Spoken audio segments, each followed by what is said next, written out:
ইব্রাহিম বিন আদম Jerusalem বাইতুল মুকাদ্দাসে গিয়েছেন তাহাজ্জুদের নামাজ পড়বেন।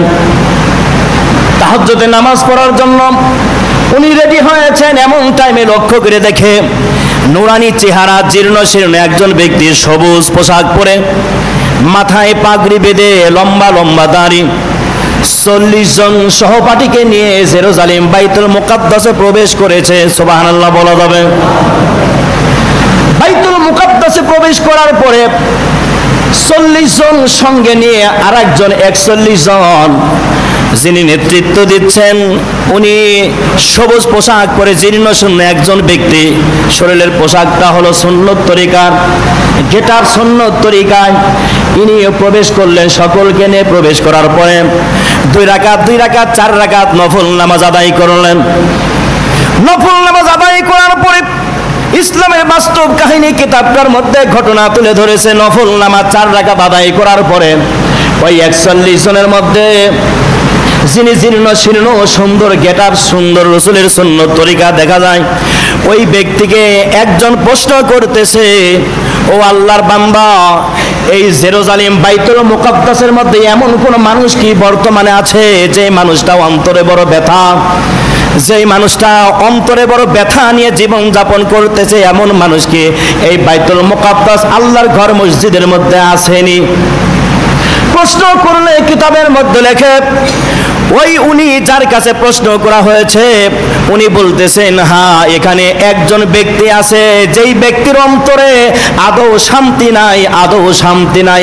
আজ 40 দিন যাবত ওই ব্যক্তির অন্তরে বড় ব্যথা, ওই ব্যক্তির অন্তরে বড় কষ্ট নিয়ে জীবন যাপন করতেছে। সুবহানাল্লাহ বলা যাবে। কতদিন 40 দিন হয় কষ্ট করতেছে, এমন একজন ব্যক্তি এই ঘরে আছে, এখানে আছে। এই কথাগুলো ইব্রাহিম বিন আদমের কানের মধ্যে যাচ্ছে। ইব্রাহিম বিন আদম বড় আশ্চর্য হয়ে গেলেন।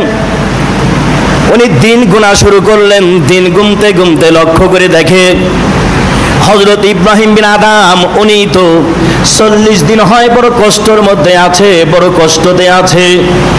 কোনো কাজ করে শান্তি পায় না, যে কাজটা করে কোনো শান্তি নাই। ইবাদত বন্দেগি করতে যায়, শান্তি নাই। খাবার খেতে যায়, কোনো শান্তি নাই। পানি পান করতে যায়, কোনো শান্তি নাই।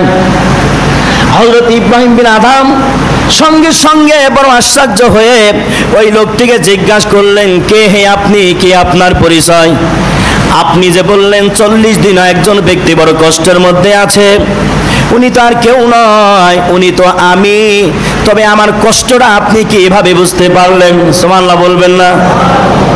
আমি যে কষ্ট করতেছি 40 দিন, এই 40 দিনের কষ্ট আপনি বুঝলেন কিভাবে? আর কোন বিষয়ে আমার কষ্ট একটু দয়া করে বলতে পারবেন? আমি তো বুঝি না এত কষ্ট কেন হচ্ছে, আমি তো বুঝি না। হক পরিবাদ, মানুষের হক নষ্ট করলে দুনিয়াতেও সাজা, পরকালেও সাজা। আল্লাহ বলে, তুই আমার হক নষ্ট করেছিস, নামাজ পড়িস নাই, আমি আল্লাহ ইচ্ছা করলে তোকে ক্ষমা করতে পারি। রোজা রাখিস নাই, আমি ইচ্ছা করলে তোকে ক্ষমা করতে পারি। হজ করিস নাই, আমি ইচ্ছা করলে তোকে ক্ষমা করতে পারি। কিন্তু অন্যের গাছের একটা আম পেড়ে খাবা, অন্যের গাছের একটা কাঁঠাল খাইবা, অন্যের পকেট থেকে 10টা টাকা জোর করে খাইবা, অন্যের মাথায় বাড়ি দিয়ে খাইবা, এটার হক তার নিকট থেকে ক্ষমা না পাওয়া পর্যন্ত আমি আল্লাহ স্বয়ং নিজেই ক্ষমা করতে পারি না। হক লিবাদ, নিজে তো অন্য উপকার করবেও না, আবার কেউ উপকার করলে বাধা দিবে, বাধা সৃষ্টি করবে। নিজে তো অন্য হক নষ্ট করবেই, আবার অন্য কেউ যদি কারো হক আদায় করতে যা বলবে, আর আছে দেখাচ্ছে ফটর ফটর করে। একদল লোক আছে কারো উপকারও করবে না, ক্ষতিও করবে না। আবার একদল লোক আছে অন্যর ক্ষতি ঠিকই করবে, কিন্তু উপকার 1 পয়সারও করবে না। আছে না নাই? হযরত ইব্রাহিম বিন আদম ওই লোকটিকে বললেন, ভাই, আমি তো বুঝতে পারি না কেন আমার আজ 40 দিন যাবত এত কষ্ট হয়। তাহাজ্জুদের নামাজ পড়ি, ঠিক ভালো লাগে না। 5 ওয়াক্ত নামাজ পড়ি, কিন্তু আদৌ স্বাদ পাই না। খানা পিনা যাই কিছু করে, জিকির আজগার যা কিছু করে, কোরআন তেলাওয়াত যেটা যেভাবে করে, কোনোটার মধ্যে শান্তি নাই। তো আপনি কি দয়া করে বলবেন কেন আমার এই কষ্টটা হচ্ছে? যেহেতু আপনি বুঝতে পেরেছেন 40 দিন আমার কষ্টটা জানতে পেরেছেন, অবশ্যই এটাও আমি আশা করি বলতে পারবেন কেন আমার এমন হচ্ছে। দয়া করে আপনি যদি বলেন আমি বড় উপকৃত হয়ে যাব। বলছে, হ্যাঁ ইব্রাহিম বিন আদম, আপনি মনে করে দেখুন, আজ থেকে 40 দিন আগে আপনি একটা দোকানে গিয়েছিলেন খেজুর ক্রয় করতে। উচ্চ আওয়াজে বলা যাবে কি কিনতে গেছিলেন? জোরে বলেন, কি কিনতে গেছিলেন? খেজুর কিনতে গেছিলেন। ইতিহাসটা এক জাররা পরিমাণ সন্দেহ নাই, হক ইতিহাস। তো বলছেন আপনি খেয়াল করে দেখুন, 40 দিন আগে একটা দোকানে আপনি খেজুর কিনতে গেছিলেন? বলে হ্যাঁ গিয়েছিলাম।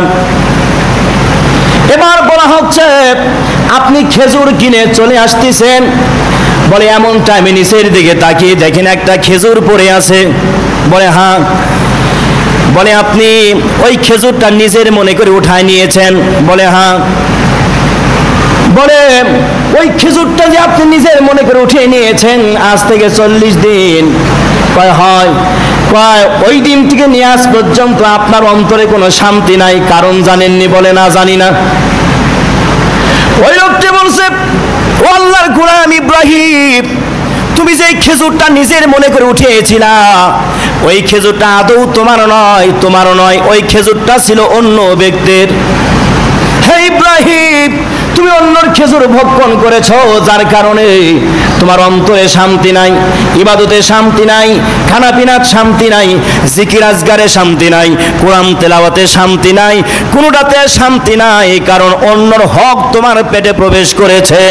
তুমি যদি আজকে সিরিয়ার জমিনে যাইয়া ওই ব্যক্তির নিকট থেকে ক্ষমা চেয়ে আসতে পারো আর তাকে ভেঙে চড়ে সব বলতে পারো, ওই খেজুরওয়ালা যদি তোমাকে ক্ষমা করে দেয়, ইব্রাহিম জেনে রেখো 40 দিন আগে তোমার ইবাদতের মধ্যে যেমন মজা ছিল আজও তেমন মজা পেয়ে যাবে।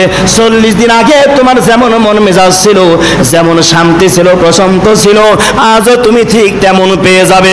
শর্ত হলো ওই ব্যক্তির নিকটে তোমাকে যেতে হবে যেই ব্যক্তির খেজুর তুমি নিজের মনে করে ভক্ষণ করেছো। কথা বোঝা যায়? সামান্য একটা খেজুর, এই খেজুরের কারণে তার কোনোটাই শান্তি নাই,